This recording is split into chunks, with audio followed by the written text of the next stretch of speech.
যারা বিগিনার তাদের জন্য ভালো হয়। তো আচ্ছা, বিগিনার বলে কি লেখছে তারা বা কি শেখাতে চাচ্ছে? যেহেতু এক্সেল বা মাইক্রোসফট অফিস নিজে এটা তৈরি করছে, এটা খুবই হেল্পফুল হবে আপনাদের কর্মজীবনে। আচ্ছা, তো তো এখানে সাম কিভাবে সাম করবেন অ্যাকচুয়ালি, তো টাইপ সাম। এখানে এখানে প্রথমে ইকুয়াল টু দিয়ে সাম লিখবেন। সাম লেখার পরে এই যে যে ব্র্যাকেট দিচ্ছে, ফার্স্ট ব্র্যাকেটের মাঝখানে, এই যে মাঝখানে দেখেন, মাঝখানে কার্সরটা রেখে যদি এটা এত থেকে এত পর্যন্ত জাস্ট এন্টার ক্লিক করেন, তাহলে দেখেন এই পুরোটা কিন্তু একটা সাম করছে, অর্থাৎ পুরোটার যোগফলটা এখানে বসে গেছে। তো যদি এখন বলি অনেকগুলা সংখ্যা কিভাবে যোগ করবেন, তো আশা করি এই সাম ফর্মুলার মাধ্যমে আপনারা করতে পারবেন। ঠিক আছে? তো একটা জিনিস, এখানে সাম তো দিয়ে টাইপ করে করতে পারবেন, কিন্তু একটা শর্টকাট একটা মেথড দিয়েছে এখানে দেখেন, অল্ট্রা ইকুয়াল টু। আচ্ছা, তো এখানে সিলেক্ট করা অবস্থা, অবশ্যই সিলেক্ট করা অবস্থা থাকতে হবে। অল্ট্রা দিবেন, ইকুয়াল টু দিবেন। তো আমি অল্ট্রা ইকুয়াল টু দিই, অল্ট্রা ইকুয়াল টু দিলাম, দেখেন এটা অটো আসছে, আসা বলছে। এটা হচ্ছে শর্টকাট। অনেক শর্টকাট কি আছে যেটা কাজ করতে করতে আপনারা শিখে ফেলবেন। জাস্ট এন্টার টিপ দিই, ঠিক আছে? এখানে দেখেন যোগফল কিন্তু নেমে গেছে। আচ্ছা, 3 নাম্বারটা কি হচ্ছে, আমরা কি করব, নাও 50। আচ্ছা, নাও অ্যাড অনলি ওভার 50, অর্থাৎ 50-এর উপরে যে নাম্বারগুলো শুধু সেগুলা যোগ করতে বলছে। ঠিক আছে, 50-এর উপরে যেগুলা। আচ্ছা, 5 নাম্বার স্টেপ। আচ্ছা, ইকুয়াল টু সামিফ, মানে আপনি যোগ করার সময় অনেক সময় অনেক কন্ডিশন থাকতে পারে যে এখানে এতগুলা যা সব যোগ করো, কিন্তু যোগফলটা থাকবে 50-এর উপরে যে নাম্বারটা থাকবে শুধু সেগুলা যোগ করো। এই কন্ডিশনালের মতোই। তো ওই ক্ষেত্রে আপনারা এইভাবে করবেন, সাম ইফটা ব্যবহার করবেন। হুম, তো এটা সিলেক্ট করবেন, আশা করি সিলেক্টটা পারেন। কমা দিবেন, কমা দেওয়ার পরে একটা ইনভার্টেড কমা এখানে কিন্তু লেখাই আছে, হ্যাঁ, আমি জাস্ট এটি আপনাদের দেখাচ্ছি। জাস্ট এন্টার দিবেন, এই যে দেখেন 100। ঠিক আছে, এই যে এখানে লেখা আছে। ঠিক আছে, এটাই আমি এখানে লিখেছি, দেখছেন? তো আশা করি এটা বুঝতে পারছেন। এখানে একটা এডিশন আছে, এটা আপনারা প্র্যাকটিস করেন। তো কিভাবে সাম করতে হয়, সাম ইফ করতে হয়, আশা করি বুঝতে পারছেন। তো আমরা পরেরটায় যাই, বা নেক্সট স্টেপে যদি ক্লিক করি, এখানে ফিল আসছে। হুম, ফিল মানে কি করবেন? আচ্ছা, এখানে দেখেন এই যে এই দুইটা সাম করা আছে, হ্যাঁ। ফিল দিয়ে বোঝাচ্ছে কি, এই যে কোণাতে, হ্যাঁ, এখানে কার্সরটা রেখে জাস্ট নিচে দিবেন, তো অটো সব কিন্তু যোগ করে এসে পড়েছে। ঠিক আছে, আপনাকে বারবার সাম লিখে ইয়া করতে হবে না। অর্থাৎ যত বড় শীট থাক, যতগুলোই যোগ করতে বলুক, আপনি কার্সরটা যেখানে রেখে জাস্ট এখানে ড্র্যাগ এন্ড ড্রপ করবেন, অর্থাৎ এখানে ধরে জাস্ট টান দিলে চলবে। এখানে একটা আরেক এক্সাম্পল দেওয়া আছে, দেখি। এই যে এই কোণাতে ধরবেন, ধরে যদি মাউস ক্লিক করবেন, রাইট ক্লিক ক্লিক করে জাস্ট নিচে নেবেন। ঠিক আছে, এই যে যোগফল নেমে গেছে। আচ্ছা, এবার তো লম্বা দিলাম, এবার আমরা এইভাবে দিই, হ্যাঁ, জাস্ট ধরে টান দিবেন, টান দিলে দেখবেন অটো সাম হয়ে গেছে। তো এখানে এটাই শেখার ছিল। ঠিক আছে, আমরা নেক্সট স্টেপে যাই। আচ্ছা, এখানে দিল কি স্প্লিট, স্প্লিট। আচ্ছা আচ্ছা, ফ্লাশ ফিল যেটা বলে।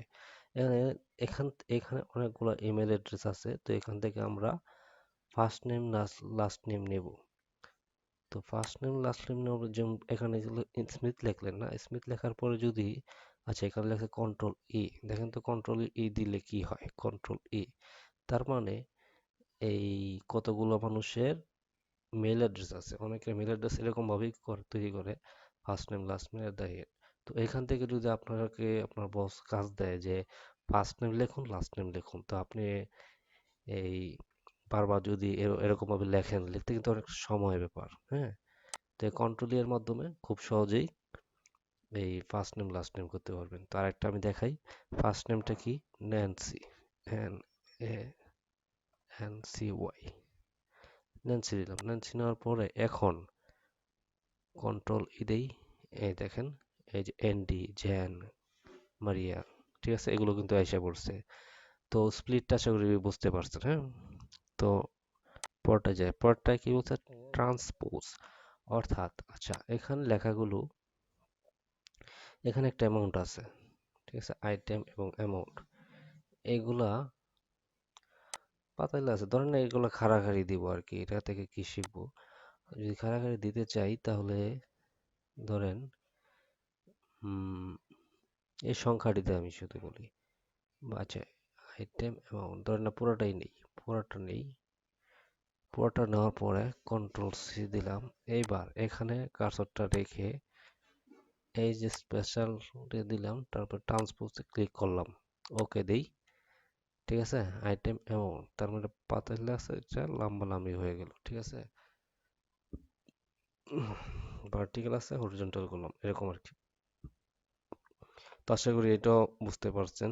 তারপর স্টেপে যে আমরা শর্ট অ্যান্ড ফিল্টার। আচ্ছা, শর্ট অ্যান্ড ফিল্টার আপনারা যারা MS Office, sorry MS Excel শিখতে চাচ্ছেন, নিশ্চয়ই কোনো অফিসে জব করবেন, তো শর্ট অ্যান্ড ফিল্টারটা খুবই খুবই গুরুত্বপূর্ণ। একটু ফোকাস দিয়েন, এটা দ্বারা আপনি অনেক কাজ খুব সহজে তাড়াতাড়ি করতে পারবেন। দেখেন আমি কি করি, এটাকে ফিল্টার করি প্রথমে, এখান থেকে আমরা যা শিখতে পারবো।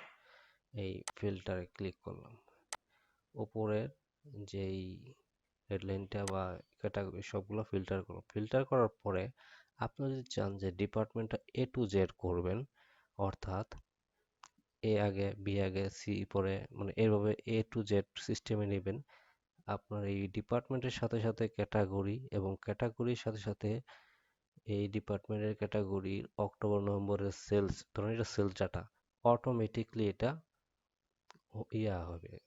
যেমন একটা এক্সাম্পল দিই, বেকারিতে আছে কি ডেজার্ট, ডেজার্টে অক্টোবরের সেল, নভেম্বরের সেল, ডিসেম্বরের সেল, দেখবেন এই তিনটা বেকারির সাথে উপরে চলে যাবে।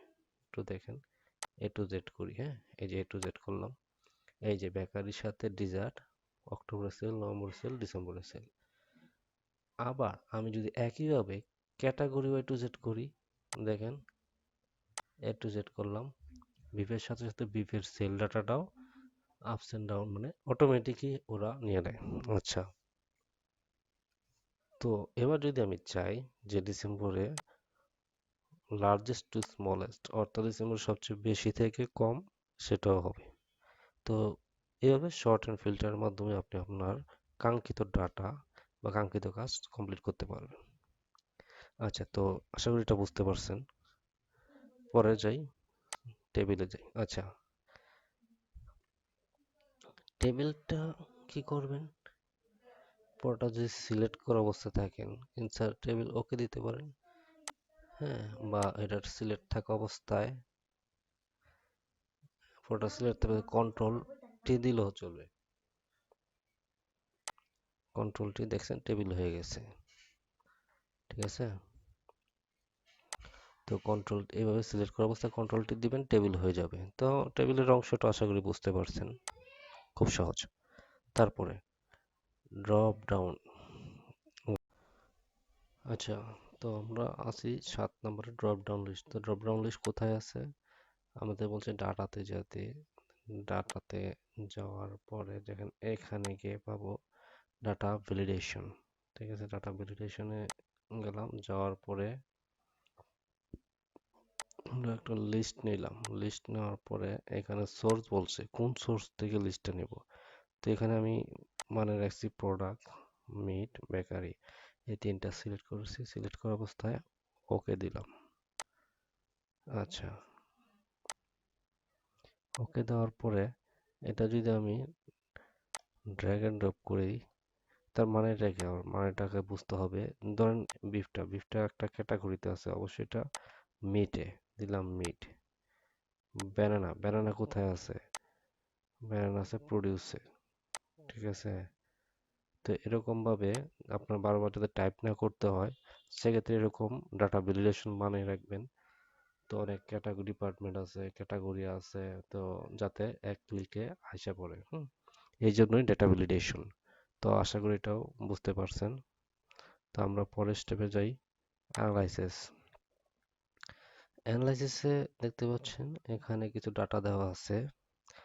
ডাটা দেওয়ার পরে, আচ্ছা, এই ডাটাগুলা কালারফুল করার জন্য আর কি অনেকটা ব্যবহার করা হয়।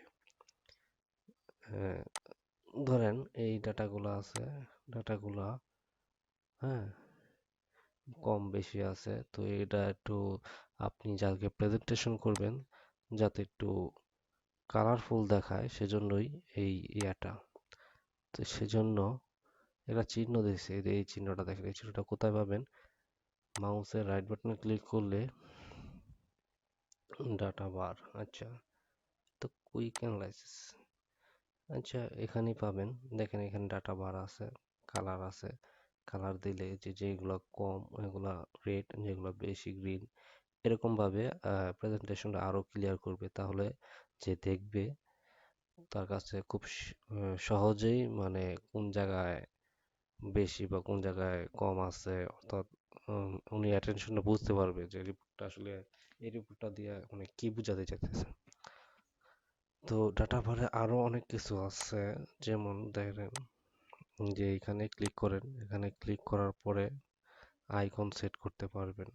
দেন আইকন যদি সেট করেন, অথবা আর কি কি আছে দেখেন, ডাটা বারে যদি ক্লিক করেন, এই যে কম বেশি, ঠিক আছে। তো ডাটা বার দিয়ে আপনি এরকম মানে কালারফুল করতে পারবেন যে এই সংখ্যাগুলো থাকবে, ঠিক আছে, আপনি আপনার মনের ইচ্ছা মতো। আশা করি বুঝতে পারছেন। তো আচ্ছা, তো নেক্সট চার্টে যাই। আচ্ছা, চার্টে গেলে ইনসার্ট রিকমেন্ডেড চার্ট। আচ্ছা, তো চার্টে, চার্ট বলতে ওই যে গ্রাফ চার্ট যেটা আর কি ওইটা। তা বলছে ইনসার্ট রিকমেন্ডেড, ইনসার্টে যাই। ইনসার্টে যাওয়ার পরে এই রিকমেন্ডেড চার্ট, রিকমেন্ডেড চার্টে ক্লিক করার পরে দেখেন এখানে কতগুলো চার্ট সাজেস্ট করছে। তো এই চার্টের মাঝখানে আপনি আপনার যে পছন্দ মতো চার্ট একটা সিলেক্ট করতে পারবেন। সিলেক্ট করে কি করবেন? সিলেক্ট করে আপনি যাকে রিপোর্ট করবেন, অর্থাৎ আপনার বস বা আপনার অফিসের বসই হতে পারে, যে আপনার কাছে রিপোর্ট চাইছে, অনেক সময় প্রেজেন্টেশন রিপোর্ট চায়, এভাবে তৈরি করে দিতে পারবেন। তা আমি ক্লিক করার পরে এরকম চার্ট, বার চার্ট বানান, প্রেজেন্টেশনের সময় এরকম লাগে আর কি, ঠিক আছে।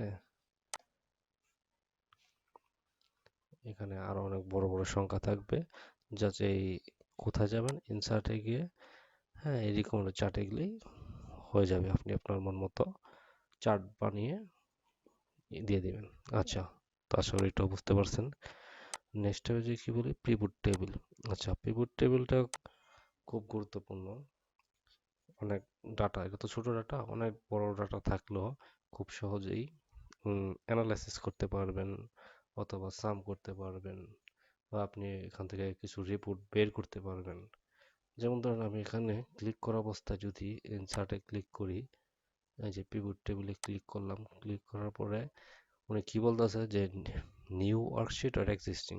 তা আমি নিউ দিই, নিউ দেওয়ার পরে আচ্ছা, আমি যদি চাই এখন সেলস পারসন অ্যামাউন্টটা সিলেক্ট করলাম, অর্থাৎ সেলস পারসনে কত টাকা ধরেন সেলস করছে, এরকম একটা রিপোর্ট, এই একটা রিপোর্ট পাইলাম। আচ্ছা, পাওয়ার পর এখন যদি চাই যে আমি দেখব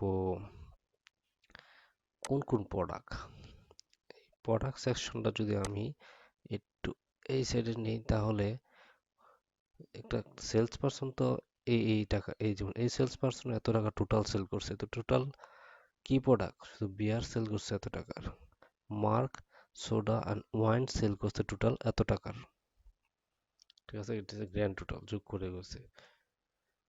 তো এরকম ভাবে আপনি মানে অ্যানালাইসিস করতে পারবেন আর কি, ঠিক আছে।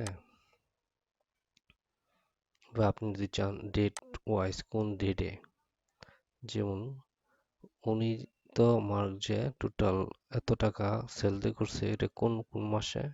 মে মাসে এত, জুন মাসে এত, ঠিক আছে? তো মান্থ ওয়াইজও আপনি ডাটাটা বের করতে পারবেন। অর্থাৎ আপনার বস কি রকম রিপোর্ট চায় ওই রকম ভাবেই আপনাকে কিন্তু ওই রিপোর্টটা দিতে পারবেন, ঠিক আছে? তো পিভট টেবিলটা খুবই গুরুত্বপূর্ণ। তো আশা করি সবাই বুঝতে পারছেন। যদি ভালো লাগে সাথে থাকুন। আরো আস্তে আস্তে আমরা হয়তো অ্যাডভান্স লেভেলে চলে যাব। আপাতত এতটুকুই। ধন্যবাদ।